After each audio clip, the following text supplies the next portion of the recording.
ស៊ីជុំមិនចាញ់រួនល្មមអាចរួយពាន់តន់តណ្ហាទូសាក់មោហៈនឹងចែកជាធម្មតានៃក្រពះ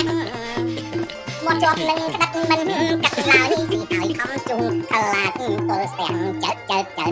ជុំហើយខំលុបលៀងជុំរះលៀងឲ្យក្រពាំងហ៊ុនសែនស៊ីម្ដងទៀតអាចារ្យជុំចោលជាធូលីអាចខ្លាំងថាឆ្លីអោបតាន់ទៀតចិញ្ចឹមក្នុងទុកធ្វើជាងៀបលក់ទិញសងសៀតឆ្លុងអាចឯង